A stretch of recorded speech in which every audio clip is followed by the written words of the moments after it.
El título del mensaje del día de hoy es El Hijo de Dios llama a los hombres a su reino.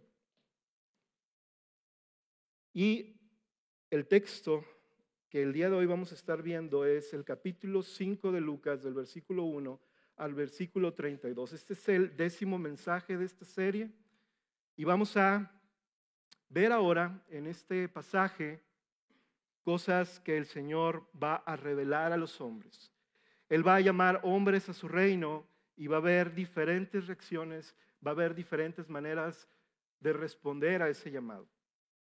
Antes quisiera contarte algo muy rápido, para que podamos entender un poco el contexto de lo que este pasaje nos está hablando. Y quisiera nada más comentar antes de esto, muchos de nosotros no nos gusta ser expuestos a las cosas que hay en nuestro corazón, y menos de manera pública y de manera que la gente sepa qué hay dentro de nosotros, ¿verdad? El ser humano por sí mismo tiene la disposición natural de no querer revelar lo que hay dentro de sí, porque muchas de estas cosas son muy privadas, y cuando hemos abierto nuestro corazón en algunas ocasiones, tal vez hemos sido lastimados, tal vez hemos sido dañados, o tal vez nosotros mismos hemos dañado o lastimado a otros. Hay una anécdota muy simpática que nos puede ayudar a poder entender un poco acerca de esta situación en el ser humano, en el corazón del ser humano. Esta anécdota es sobre 3 hombres, sobre 3 cristianos que eran líderes de ministerio en su iglesia. Y habían salido de jugar un partido de béisbol y estaban ya platicando. Estaban ellos 3 solos y simplemente empezaron a decir, ¿sabes qué? Uno de ellos decía, de pronto quisiera comentarles, ustedes que son mis amigos y mis hermanos, que la verdad el Señor ha puesto en mi corazón el poder decirles que estoy batallando con algo en mi interior y quiero comentárselos para que ustedes me ayuden a orar por mí. Y yo he estado batallando mucho todavía con vicios, particularmente con el alcohol, dice este hombre. Los otros 2 escuchan y simplemente, humildemente van asintiendo lo que este hombre les está confesando. Termina de decirles y uno de ellos le dice, vamos a orar por ti para que el Señor te ayude y gracias por confiarnos esto. El segundo dice, bueno, yo quiero confesarles también algo. Quiero revelarles que yo también he estado batallando con una situación pecaminosa en mi vida y no puedo ya estarlo guardando y quiero decírselos porque sé que estoy en confianza con ustedes, sé que esto no va a salir de aquí, pero yo he estado batallando mucho con la lujuria, es lo que dice este hombre. Los demás también, en un silencio que respeto y de compasión por este hombre, también le dice, vamos a orar para que el Señor te ayude con esto. Y estaban esperando a la tercera persona dijera algo, ¿verdad? El tercero de los amigos, y el tercero no se animaba a decir nada. Y entonces le pregunta, oye, ¿tú no vas a comentarnos algo? ¿No quieres tú, aprovechando que estamos aquí abriéndonos todos? Y este hombre dice, bueno, yo quiero confesarles que yo batallo mucho con el chisme. No puedo guardar secretos. Y antes de que quieran orar por mí, pues ya me tengo que ir. ¿Ustedes creen que ese hombre salió sin que oraran por él los otros 2 amigos? Esto es algo que abre un poco el tema en cómo nosotros tratamos de no ser expuestos o tratamos de no ser vulnerables, porque cuando nos abrimos, la implicación que esto tiene es que podamos ser vulnerables. Y ¿sabes que esto crea una coraza, una dureza en los corazones de las personas? Y esta dureza muchas veces no solamente en la sociedad como tal, sino dentro de la iglesia. Muchas personas pueden no abrirse y no quieren ser vulnerables por estas razones. Muchas veces el nombre de Dios, cuando hay esta coraza, empieza a ser utilizado también de una manera ligera, superficial y familiar, y no con una honra y con un temor que Dios merece.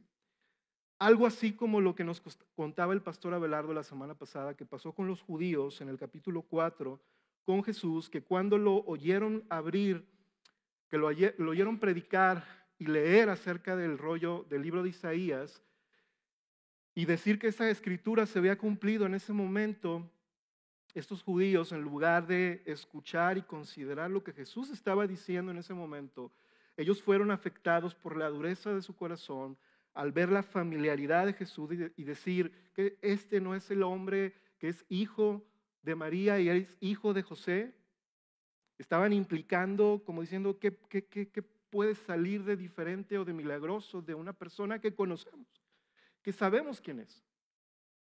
Y en ese sentido, hoy la sociedad también está desconociendo el nombre de Dios y el nombre de Cristo a un grado que todos pronuncian el nombre de Jesucristo en películas, en chistes, para burlarse, para maldecir. Pero esto realmente no es más que la muestra de que cuando el nombre de Dios no es reverenciado, es porque Dios no es reverenciado. Y Lucas nos ha dicho ya también en capítulos anteriores, nos narra cuando María está entonando este Magnificat, cuando le es anunciado que sería la madre de Jesucristo, el Hijo de Dios, el Salvador del mundo. Ella pronuncia que el nombre de Dios es santo. Y por tanto, eso nos recuerda que Jesucristo mismo le enseña a orar a los discípulos y a nosotros cuando les muestra la oración modelo, ¿verdad? Padre nuestro que estás en los cielos, ¿qué sigue? Santificado sea tu nombre. Esta es la primera petición que nos enseña el Señor Jesucristo, que todo ser humano, particularmente los que le siguen, y particularmente sus hijos, debería de pedir. Antes de que venga tu reino, antes de que se haga su voluntad, el nombre de Dios sea santificado. Y no está diciendo, oren, el nombre es santificado, sino que sea santificado, dando como implicación que el reino de Dios no vendrá hasta que el nombre del Señor sea santificado en nuestras vidas. Y a continuación, este pasaje que vamos a ver en este capítulo nos narra cómo este reino de Dios viene mostrando Jesús no solamente su poder sobrenatural sobre la naturaleza, sobre la enfermedad, sobre la parálisis, sobre el corazón del ser humano, sino Él tiene poder para traer su reino, mostrando su santidad y que los hombres que confían en Él y responden en fe pueden ver esa santidad y ser transformados por el Rey que viene a anunciar esas buenas nuevas.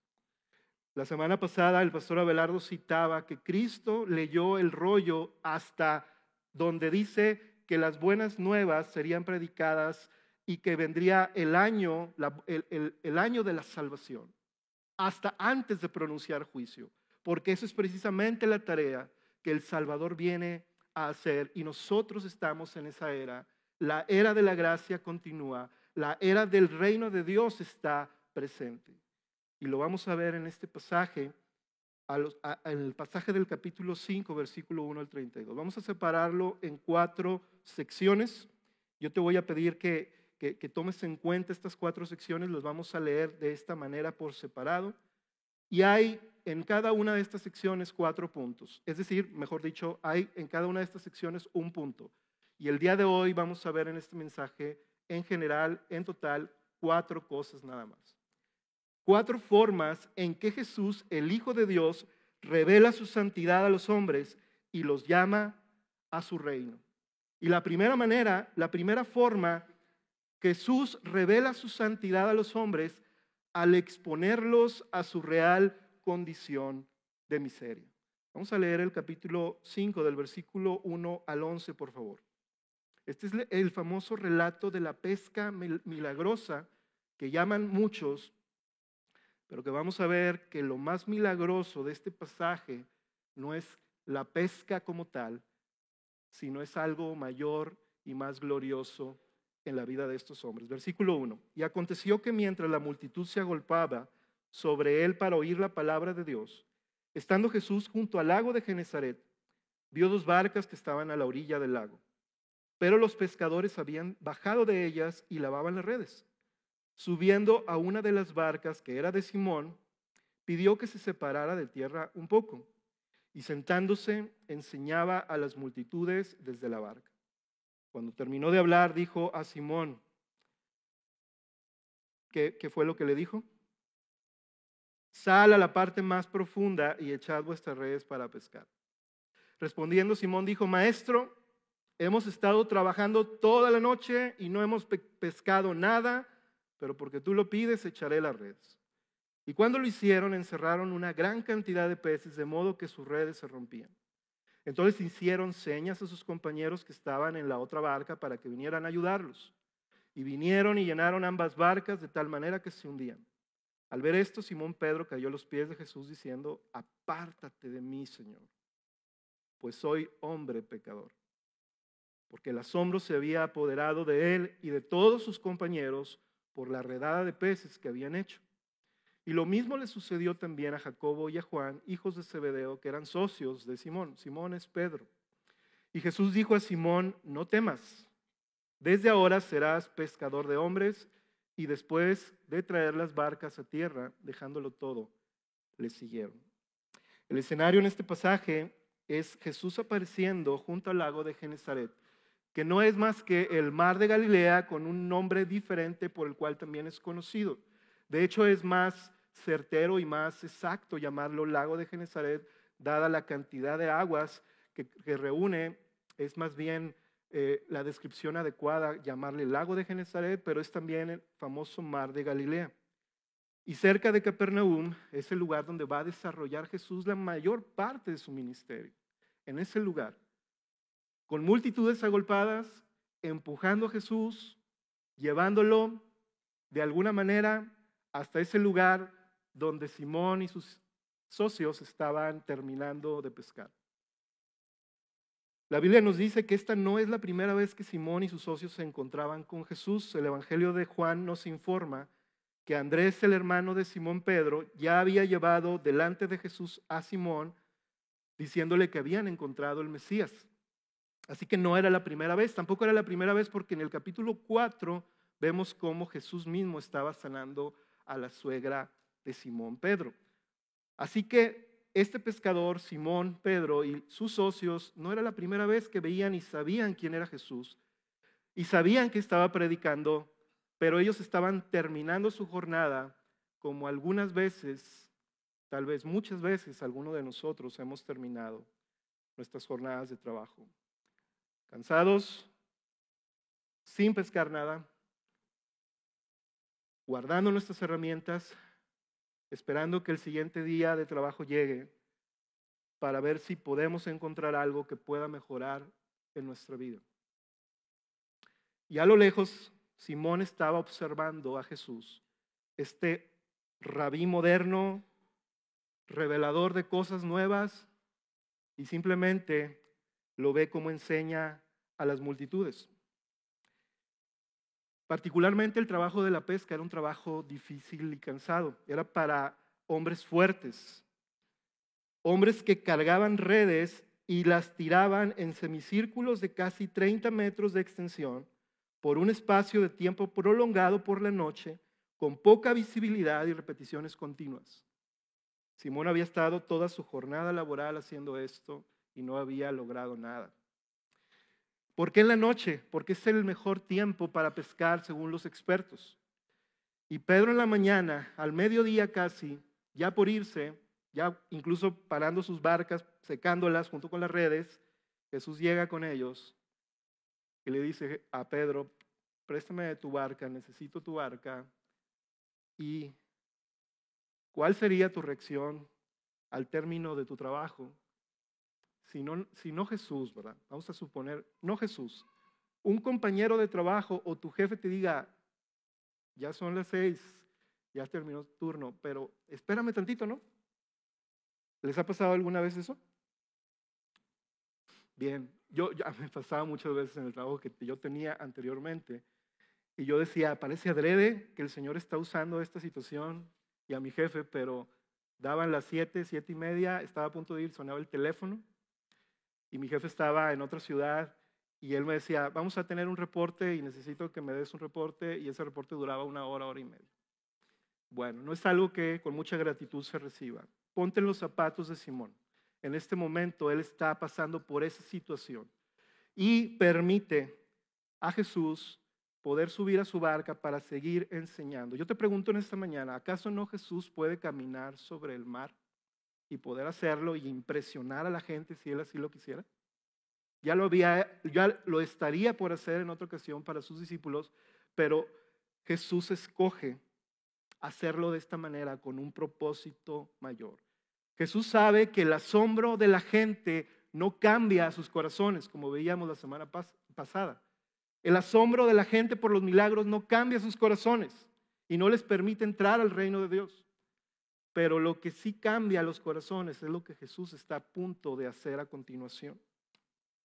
Cuando Jesús le pide a Simón que le preste su barca, no fue todo lo que le pidió. Escucha conmigo, la respuesta ahora de Simón sería una más fuerte en su corazón, que tal vez en su exterior no lo diera a conocer a Jesús, pero Jesús luego le dice a Simón en el versículo 5, lee conmigo, en el versículo 4, cuando terminó de hablar, dijo a Simón, sal a la parte más profunda y echad vuestras redes para pescar. En ese momento Jesús había terminado de enseñar. Pedro decía, bueno, pues ya terminó de enseñar, échame mi barca, ya me voy. Y Jesús dice, no, ahora sal a lo más profundo del mar junto conmigo. Y en este momento Simón Pedro es confrontado en su corazón, porque aquí sí él podría haber pensado, bueno, Jesús, tú eres un rabí, tú eres un carpintero, pero yo soy el pescador, y al mediodía no hay manera de pescar nada. Esta parte es un área que me pertenece a mí y no necesariamente a ti. Sin embargo, al final, dentro de su probable actitud agresiva, pasiva, condescendiente, al final dice, pero porque tú lo dices, vamos a hacerlo. Y en el versículo 6 responde, maestro, hemos estado trabajando toda la noche. Versículo 5, perdón. Y no hemos pescado nada, pero porque tú lo pides, echaré las redes. Y cuando lo hicieron, versículo 6, encerraron una gran cantidad de peces, de modo que sus redes se rompían. Entonces hicieron señas a sus compañeros que estaban en la otra barca para que vinieran a ayudarlo. Incluso sus propios compañeros, sus propios socios, ni siquiera acompañaron a Simón en su barca por la incredulidad que probablemente habrían ellos de lo que iba a pasar. ¿Qué está pasando? ¿Por qué tenemos que ir? Pero cuando vieron esto, se arrancaron a ayudar para poder sostener esta gran cantidad de peces.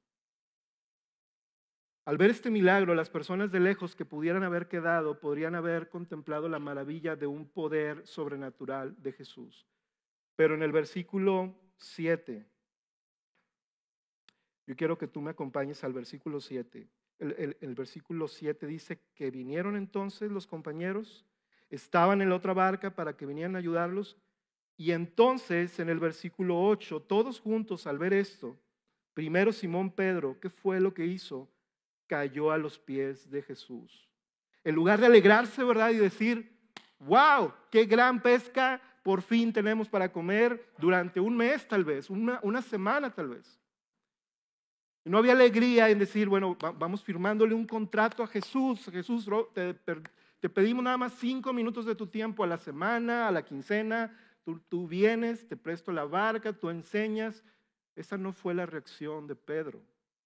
La reacción de Simón Pedro fue una de humillarse delante de Jesús. ¿Por qué? Porque, y este es el punto central de este pasaje primero, porque Jesús vino a hacer un milagro detrás del milagro.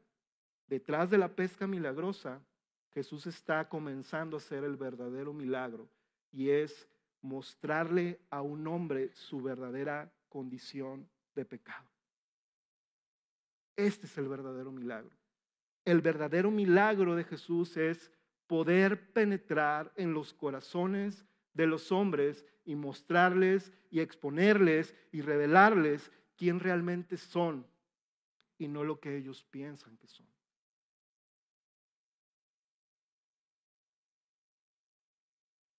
Yo quiero que tú pongas atención a que no solamente fue Pedro, la Biblia nos habla de que Isaías le fue revelada la gloria del Señor sentado en su trono, que es 3 veces santo, y él cayó y también reconoció que sus labios eran inmundos y que habitaba con un pueblo que tenía labios inmundos.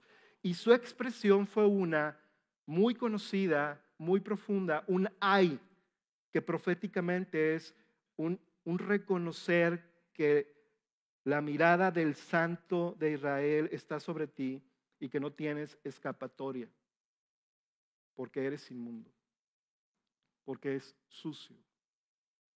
Pedro lo que está reaccionando aquí es lo mismo. Job le pasó lo mismo. Juan en Apocalipsis también cayó como muerto al ver la gloria de Cristo. Déjame decirte algo en esta mañana. Si tú dices haber visto a Jesús, pero tú no has caído a clamar por la condición de tu corazón, es necesario que hoy medites si realmente has visto el poder del Evangelio de Cristo en tu vida. Porque no se trata de seguir a Jesús, no se trata de disfrutar los milagros de la pesca milagrosa de Jesús, se trata de que Jesús revele quién realmente eres, pero no para condenarte, sino para decirte, como a Pedro, no temas. Los demonios en el capítulo 4, cuando vieron a Jesús, le decía, apártate, ¿qué tienes contra nosotros? Pero Pedro no está haciendo esta misma frase de apártate como rechazando al Mesías, sino él está avergonzado, él está desprovisto de toda justicia, indigno, y dice, Señor, no puedo seguir enmascarando lo que piensa mi corazón. Soy pecador. Soy un pecador. Y cuando tú piensas en esto, debes de pensar en esto, que aquí hay una santidad que Cristo le está revelando a estos pescadores, que no solamente los expone para fulminarlos o para arrasarlos con fuego, sino que es una santidad que aunque te hace ser vulnerable como nunca antes, echa fuera todo temor de tu vida. Y no solamente echa fuera el temor de tu vida, sino que te llama a la misma misión del reino de aquel que se ha revelado a tu vida. Qué increíble que la revelación de la santidad de Jesús no es para condenar tu pecado, sino para decirte, no temas, sígueme a mi reino. Hay algo bien interesante que la Biblia nos enseña en este pasaje para poder ir cerrándolo y pasar al segundo punto. Y es que la Biblia nos dice que el Señor no desprecia al que es contrito y humilde de espíritu, al pobre de espíritu, que Él habita con el pobre, con el quebrantado. Y déjame decirte algo que hay en este pasaje que tal vez no habías notado. Jesús está caminando junto al mar de Galilea, que es la zona más baja de toda la tierra. Es precisamente en esa zona donde el Señor Jesús escogió hacer esta revelación de su santidad. ¿Será una casualidad? Es el lugar más bajo de toda la tierra, 200 metros debajo del mar. Es el mar de agua dulce más bajo de toda la tierra. ¿Será casualidad? Es en el momento más difícil y más bajo de la vida de Simón, cuando las cosas no salen como él esperaba, al término de una frustración de día laboral. Y a los pies de Jesús, en lo más bajo, de lo más bajo, de lo más bajo, Jesús revela su gloria a Pedro. ¿Por qué? Porque es a los pies de Jesús donde tú y yo podemos tener una visión correcta, verdadera y real de la vida. ¿Quieres entender lo que sucede en tu vida? ¿Quieres entender cuál es el origen, el propósito y el destino de tu vida? ¿Quieres que te comente dónde puedes hacerlo? De acuerdo a este pasaje, a los pies de Jesús, postrado, quebrantado y diciendo, soy pecador, Señor. Muéstrame lo que tú quieres mostrarme. Y el Señor no rechaza a los que vienen con ese corazón a Él.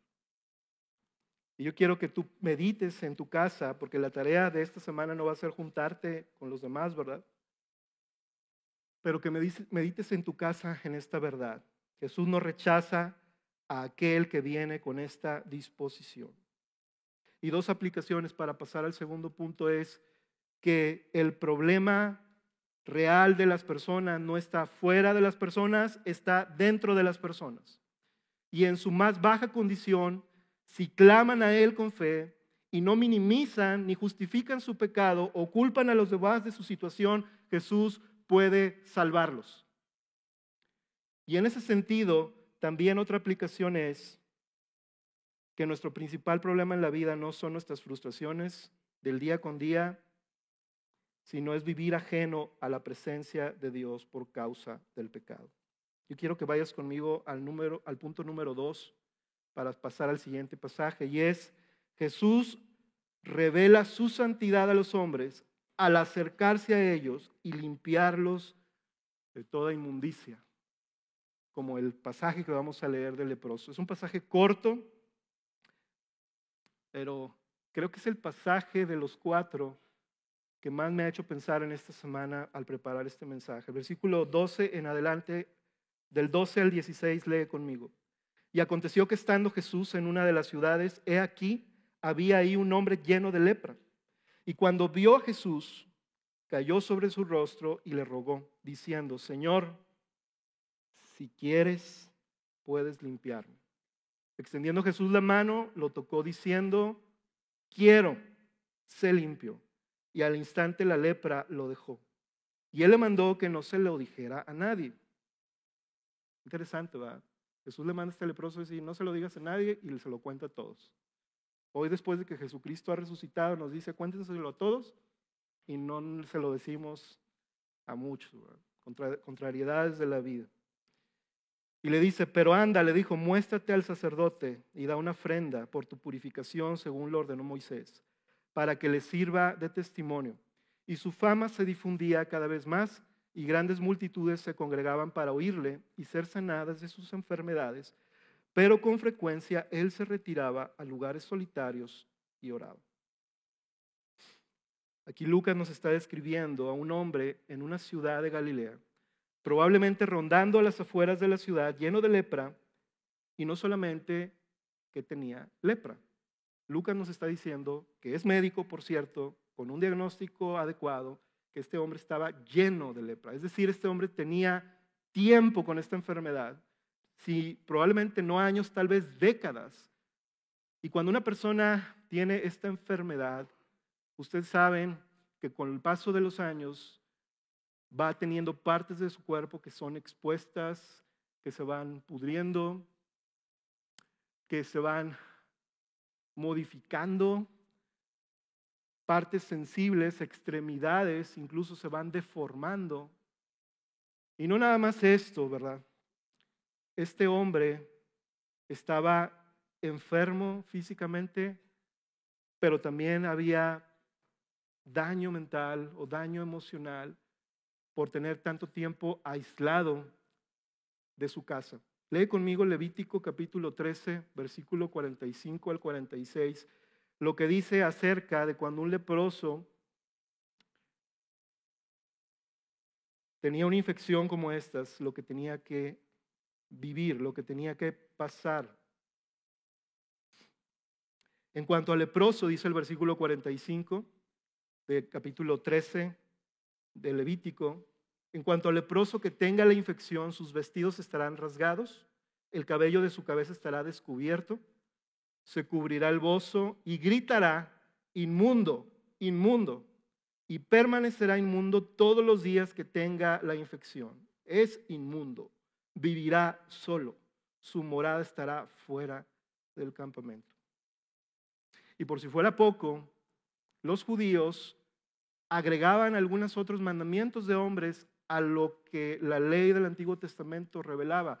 Y algunos de estos mandamientos de los judíos, mandamientos de hombres, no revelados por Dios, sino mandamientos que ellos creaban, era incluso que le pedían a las personas que andaban cerca o rondando en las afueras de la ciudad que llevaran piedras en sus bolsas por si veían a un leproso que no se apartara, poder tirarle piedras para que se fuera. Entonces, peor que un maltrato derivado de mandamientos de hombres, incluso para ofenderlo y decirlo: vete, como si fuera un animal rabioso o con un animal con alguna enfermedad. En la Biblia la lepra es símbolo del pecado en el ser humano. Incluso Isaías nos cuenta, en el libro de Isaías nos damos cuenta cómo el Señor trae esta enfermedad sobre el cuerpo de Isaías como un juicio, aunque no toda la lepra es consecuencia de un juicio de parte de Dios, pero esta es una realidad que nos muestra que en este mundo caído hay distintas situaciones que podemos cada uno de nosotros vivir, y este hombre estaba padeciendo uno de ellos. Fíjate cómo interesante las palabras cada una de este leproso cuando viene a Jesús. La primera cosa en el versículo 12 es que le dice, antes de mencionar alguna cosa, ve a Jesús, cae sobre su rostro y le ruega. Aquí vemos una humildad de parte del leproso y no un reclamo y no una manera de declararle al Señor Jesús, sáname, tú puedes hacerlo todo. No, él simplemente adora al Señor, se postra. Esta es una actitud de postración total. Imagínate un hombre que tiene expuestas heridas en su cuerpo, postrándose en el polvo, probablemente con el riesgo de que se fueran a contaminar más, probablemente con el riesgo de que llegaran judíos y le tiraran piedras, ¿verdad?, al verlo ahí postrado. Pero a este hombre no le importó, y este hombre no condicionó su adoración a Jesús para que lo sanara. Este hombre no condiciona, como muchos a veces dicen, ¿verdad? Señor, sáname y te adoro. Señor, sáname y te sirvo. Señor, sáname y le predico el evangelio. Este hombre no condicionó su adoración a Jesús. Y mira lo que le dice en el versículo 12. Señor, si quieres puedes limpiarme. Él está asumiendo que este hombre que tiene frente a él, el santo Hijo de Dios, puede sanarlo. Y de una manera humilde también le sujeta y le dice, si quieres, Señor, si tú quieres, si es tu voluntad. Fíjate cómo a veces el pecado puede llevarte a pensar de una manera equivocada acerca de Dios. Es que tal vez Dios no quiera sanarme. Es que tal vez Dios le gusta verme así. Y sin embargo, él permanece humilde. Y este hombre también le dice y le ruega, Señor, si quieres, puedes limpiarme, como una señal de que él está teniendo fe en este Hijo de Dios, Santo de Dios, que viene a los hombres. ¿Sabes cuál es el riesgo de esto? El riesgo de esto es que este hombre, si él sabía que era el Hijo de Dios, el Santo de Dios, que el Santo lo condenara en lugar de que lo limpiara, de que lo enjuiciara en lugar de que se acercara a él. Pero lo más asombroso de esta historia es el versículo 13. Este es el Jesús, hermanos, en el que yo creo, y yo estoy seguro que en el que ustedes, la gran mayoría de los que están aquí, creen. Porque Dios no está ajeno a nuestro sufrimiento, ni está ajeno a nuestra condición perdida. Y por eso envió a su Hijo. Y este Jesús, extendiendo Jesús la mano, lo cual nos habla de que no estaba de lejos, no estaba como muchos de nosotros, si viéramos a una persona con alguna deformidad, tal vez le daríamos la vuelta, ¿verdad? O tal vez no podríamos verlo. Jesús, en lugar de hacer eso, se acerca, extiende la mano y lo toca. Este leproso no estaba esperando eso. Él quería ser sanado.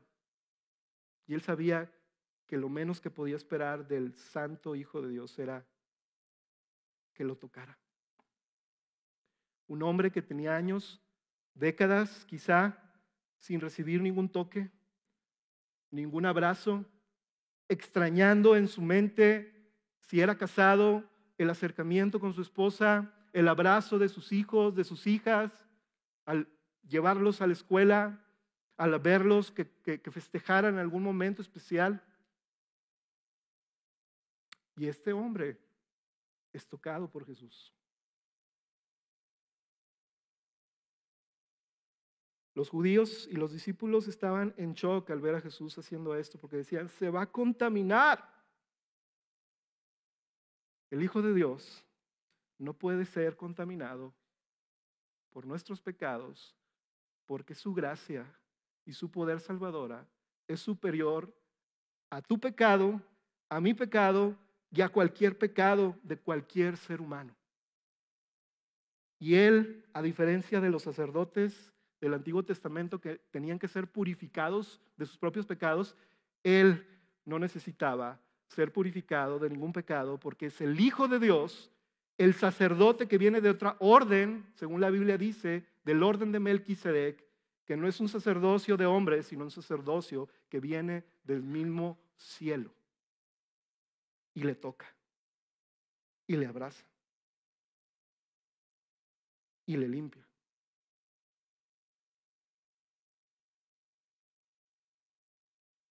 Y por último Jesús le dice,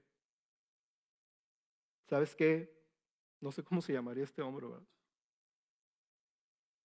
Quiero sanarte, quiero limpiarte. Esta es la disposición de las buenas noticias del Evangelio. Cristo quiere limpiar tu pecado si tú confías en Él, si tú vienes en arrepentimiento de tu vida y Él quiere volverte a la comunión con Él. Él quiere devolverte a casa. Este hombre estaba fuera de casa y Cristo es el único que puede hacer eso.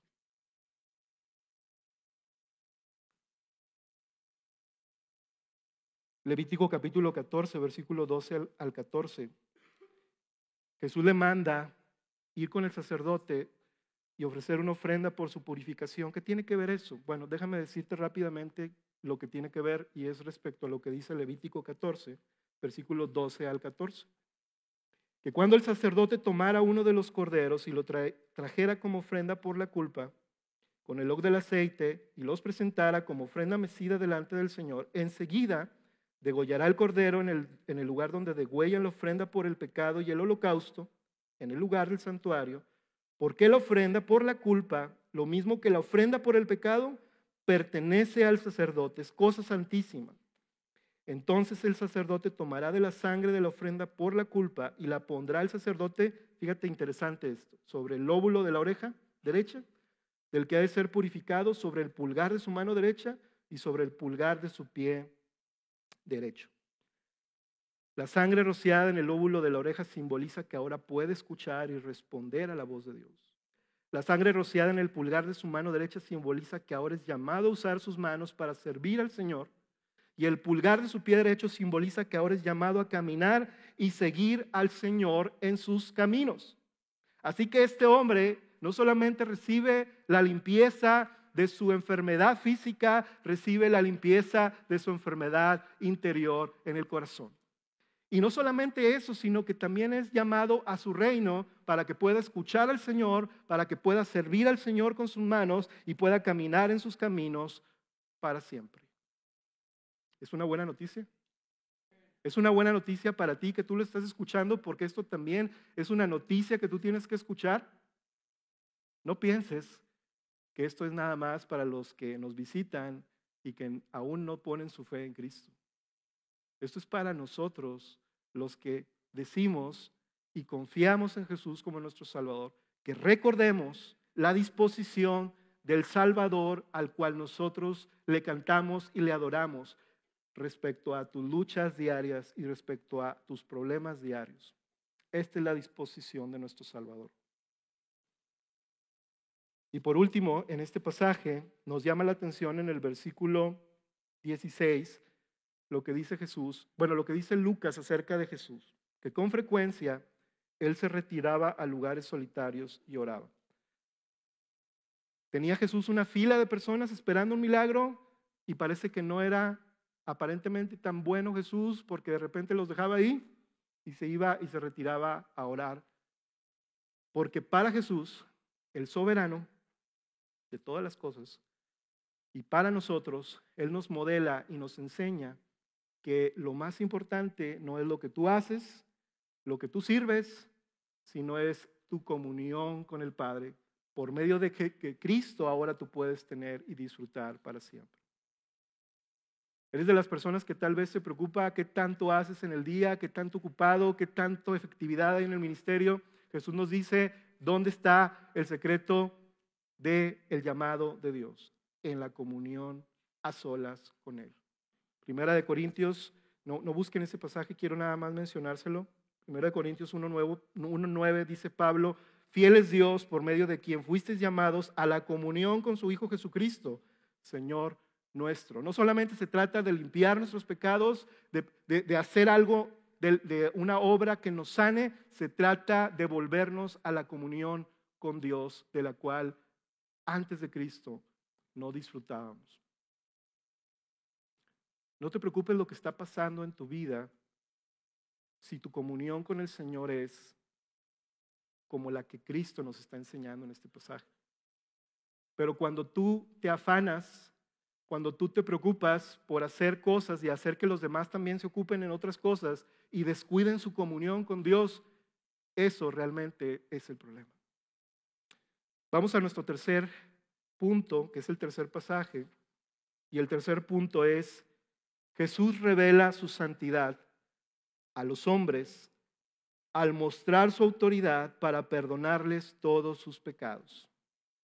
Y vamos a leer este pasaje, es el más largo, pero podemos fácilmente resumirlo una vez que terminemos su lectura para ver qué es lo que está pasando aquí. Versículo 17, y un día que él estaba enseñando, había allí sentados algunos fariseos y maestros de la ley que habían venido de todas las aldeas de Galilea y Judea y de Jerusalén. Y el poder del Señor estaba con él para sanar. Y he aquí, unos hombres trajeron en una camilla a un hombre que estaba paralítico y trataban de meterlo y ponerlo delante de Jesús. Y no hallando cómo introducirlo debido a la multitud, subieron a la azotea y lo bajaron con la camilla a través del techo, poniéndolo en medio delante de Jesús. Viendo Jesús la fe de ellos, dijo, hombre, tus pecados te son perdonados. Entonces los escribas y fariseos comenzaron a discurrir diciendo, ¿quién es este que habla blasfemias? ¿Quién puede perdonar pecados sino solo Dios?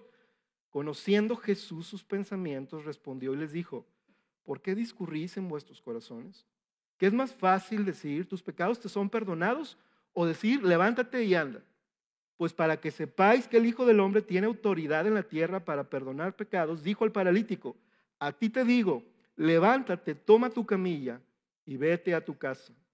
Y al instante se levantó delante de ellos, tomó la camilla en que había estado acostado y se fue a su casa glorificando a Dios. Y el asombro se apoderó de todos y glorificaban a Dios y se llenaron de temor diciendo, hoy hemos visto cosas extraordinarias. Hay una gran multitud agolpada en una de las aldeas de esta ciudad. Jesús estaba enseñando, porque es lo que continuamente está haciendo durante estos 2 capítulos que hemos leído, enseñando la palabra de Dios, enseñando y predicando la palabra en todo lugar donde está. Y en esta aldea se llena de pronto. Es como si tu grupo de casa de pronto se llenara de gente, e incluso de algunos invitados que no saben ni de dónde vienen, ¿verdad? Y son estos maestros y escribas, personajes que Lucas está introduciendo por primera vez y que acompañarán en el resto de la narración del Evangelio de Lucas a Jesús como estos antagonistas, estos que representan la falsa santidad versus la santidad verdadera del Hijo de Dios. Y aquí este milagro que nosotros podemos observar, que es en lo natural algo asombroso, tiene un motivo de ser para Jesús y es poder exponer la verdadera santidad de Dios contra la falsa santidad de estos hombres que estaban oprimiendo al pueblo y que estaban guiando al pueblo a otros lugares, como dice la Biblia más adelante, que ellos mismos no entran al reino de Dios y no dejan entrar a los demás. Algo así estaba pasando en esta aldea. Cuando llegaron estos hombres con el paralítico, no pudieron pasar porque ya estaba llena, y la Biblia nos dice que muchas de estas personas que estaban ahí eran fariseos y escribas. Hay una relación en eso. Los que proclaman obedecer y respetar la ley en ese momento eran los que estaban impidiendo que otros pudieran ser perdonados y sanados. Pero ahí no queda la historia, y la historia, su punto central no es resaltar la fe de estos hombres o la fe del paralítico. Simplemente la Biblia nos dice que Jesús vio la fe de ellos en general, ¿verdad? Y ellos estuvieron haciendo algo que evidencia su fe. Ellos no se quedaron a la entrada y decir, bueno, pues ya cerraron, pues ni modo, ¿verdad? Vámonos. Sino que a alguno de ellos o a todos se les ocurre una idea de poder subir a este hombre por la azotea e interrumpir a Jesús en plena enseñanza dentro de esta aldea. Aquí, de pronto, suena un teléfono, yo era un niño, pero en este momento es como si estuvieran abriendo el techo y bajando unas personas. ¿Usted cree que iban a causar distracción? Pues claro que sí, porque era una casa, esto es un auditorio, ¿verdad? Y Jesús está observando esta escena y Jesús está observando esta fe de estos hombres que ellos tienen sabiendo que están poniendo su fe en Jesús. Y ellos no se van a retirar de ese lugar hasta que Jesús pronuncie una postura delante de ellos. Pero lo increíble de esto es que lo primero que Jesús pronuncia no es lo que evidentemente tiene este paralítico que está postrado en cama. ¿Qué es lo que tiene? Todo mundo lo podríamos asumir. Pues está paralítico, lo que necesita es pararse. Y Jesús lo primero que dice es, hombre, tus pecados te son perdonados. Podría haberse escuchado este silencio incómodo de parte de toda la audiencia, ¿verdad? Los fariseos, entre ellos discurriendo y diciendo, ¿qué blasfemia se está diciendo? Y por otro lado los amigos diciendo, no lo trajimos para eso, lo trajimos para que fuera sanado. Y el paralítico, imagínenselo a él, no nos dice la Biblia si era completamente en una parálisis o solamente era su columna, pero el paralítico también seguramente estaba impactado de lo que estaba escuchando. Pero déjame decirte algo que este sí es el punto central de este pasaje. Cristo, como ya lo vimos con Pedro y ya lo vimos con el leproso, es el único que identifica nuestra necesidad más importante en nuestras vidas. Y no era la parálisis de este hombre. Era que este hombre necesitaba ser perdonado de sus pecados. Como cada uno de nosotros, esa es nuestra necesidad más importante e imperiosa en nuestras vidas. Que seamos reconciliados con Él. Jesús no estaba haciendo, como dicen los chavos de hoy, mala onda con este paralítico. Jesús estaba solucionando su mayor problema y no era la parálisis. Pero al mismo tiempo, Jesús estaba tratando de contraponer con estas palabras a los maestros y escribas, porque Jesús conoce los corazones de ellos. Marcos nos informa mejor lo que está pasando ahí. Nos dice que ninguno decía ninguna palabra, pero todos estaban pensando, los escribas y fariseos, estaban pensando, ¿qué está diciendo este hombre? ¿Qué blasfemias está diciendo? Y Jesús, que conoce los corazones de todos, les dice, ¿qué es más fácil? O sea, tal vez ustedes están cuestionando si yo tengo esa autoridad, pero ¿qué es más fácil?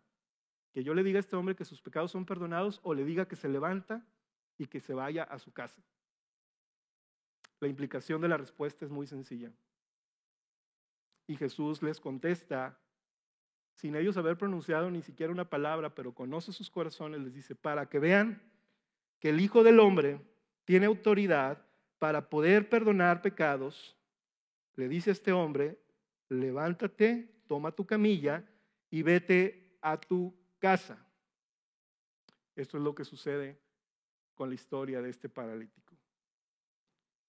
La algarabía, la alegría de estos 4 o 5 hombres, el asombro de las multitudes, pero el enojo y el malestar de los maestros, escribas y fariseos, que confiaban más en su justicia que poner su confianza en el santo Hijo de Dios que estaba junto a ellos. ¿Qué podemos aprender de este pasaje para pasar a nuestro último punto? Déjame te digo los puntos que podemos aprender.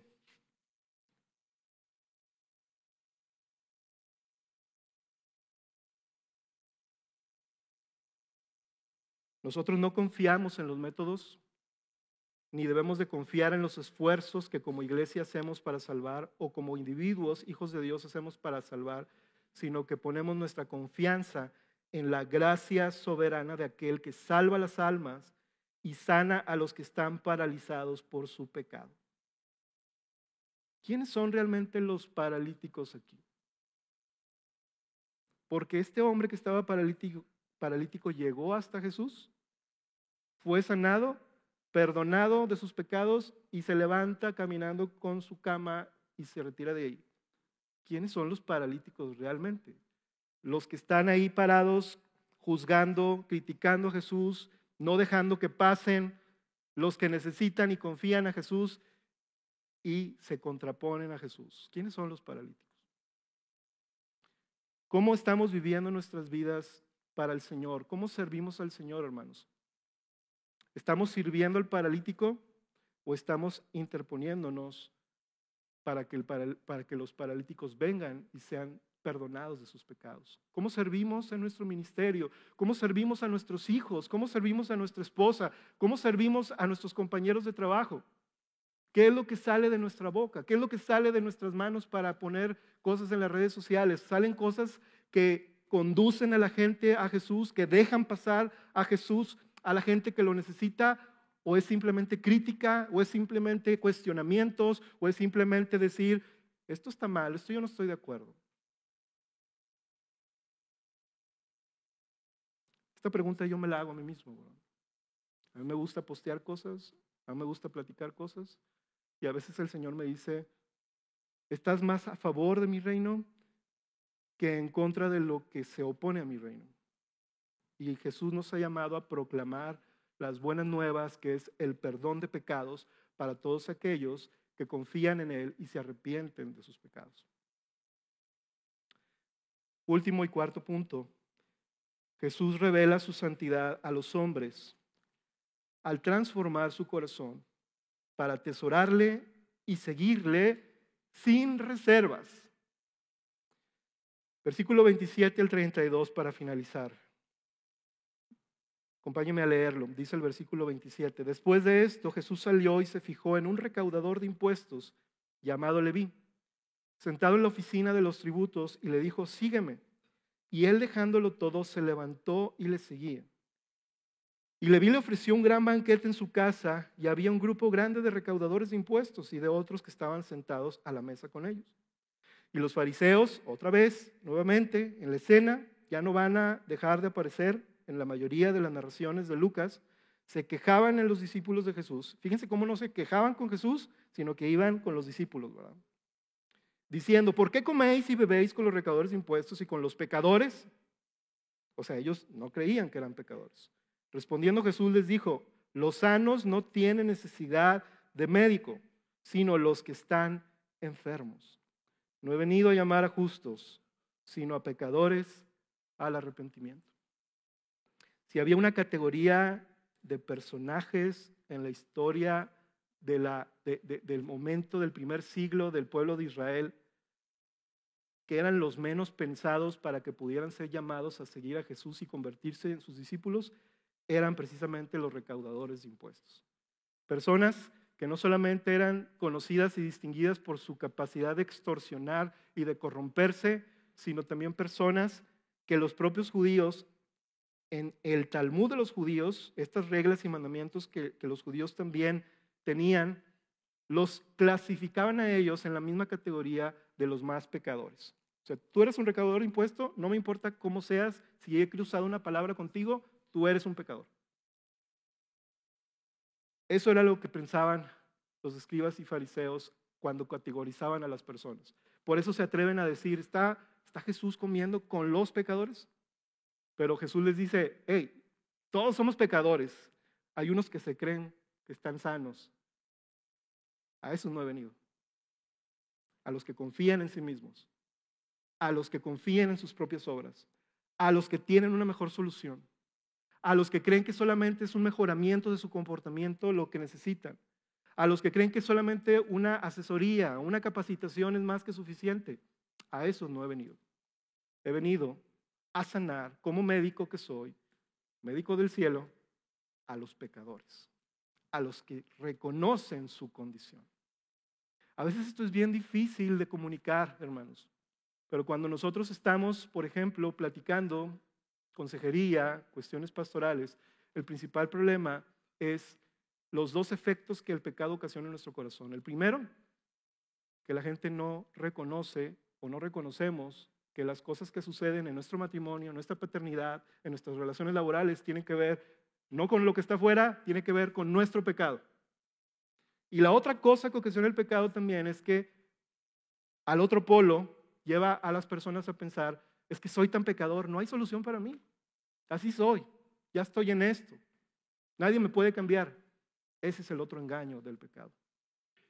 Pero Jesús está viniendo a decir aquí, yo he venido a sanar a los que se reconocen pecadores. Y Leví probablemente había sido testigo de el llamado de Pedro, probablemente había sido testigo de la curación de este leproso, probablemente había estado ya enterado de la curación del paralítico, y al día siguiente, imagínate a Leví, después de saber todas estas cosas que Jesús está haciendo por todos los que nadie se imaginaría que vendrían a ser llamados por él, va y se sienta en su banco y sigue trabajando y piensa, ¿cómo me gustaría que yo pudiera ser llamado?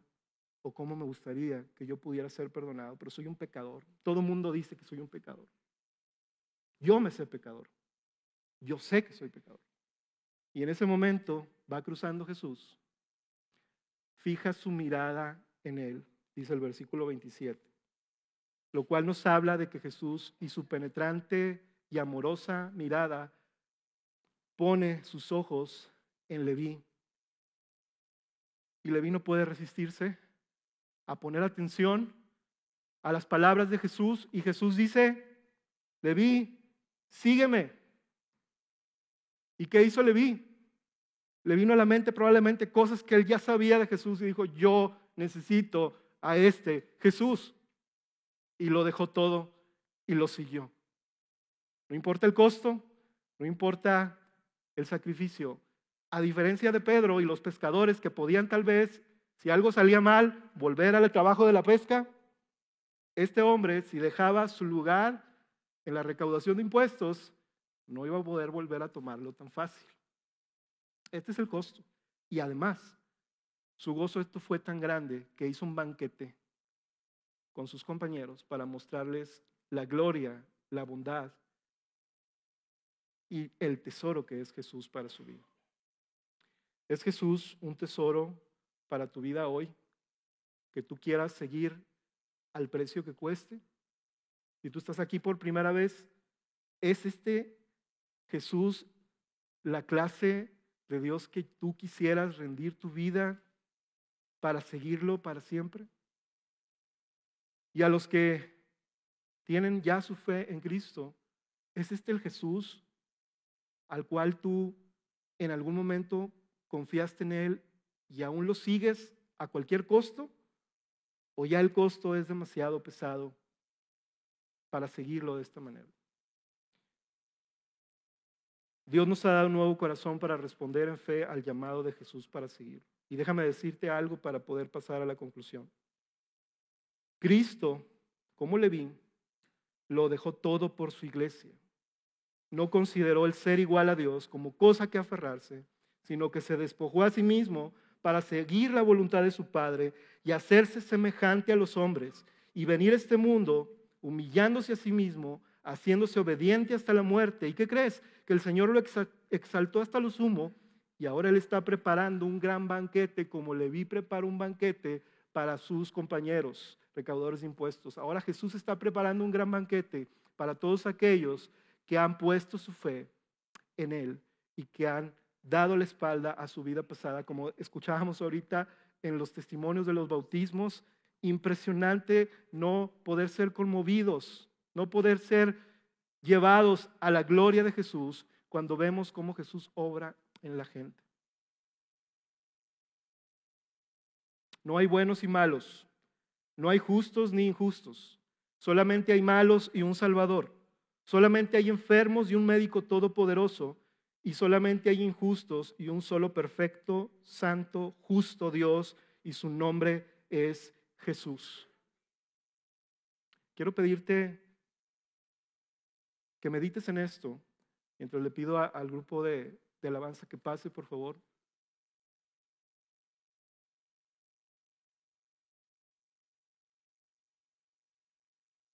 Este no es un mensaje para aquellos que no conocen a Jesús solamente. Es un mensaje para los que no conocen a Jesús, pero es un mensaje para los que quieren centrar su vida en Jesús y experimentar el poder y la revelación de la santidad del Hijo de Dios, como Lucas en este pasaje lo ha querido demostrar. Una revelación de la santidad de Dios que expone nuestro corazón, que no nos hace justificarnos ni echarle la culpa a los demás, ni a las circunstancias. Un poder y una revelación de la santidad que nos limpia y nos acerca a aquel que nunca jamás podríamos acercarnos por nuestras propias obras. Aquel que se revela en su santidad para perdonar nuestros pecados y aquel que se revela su santidad para darnos un nuevo corazón y atesorarle por encima de sobre todas las cosas para siempre.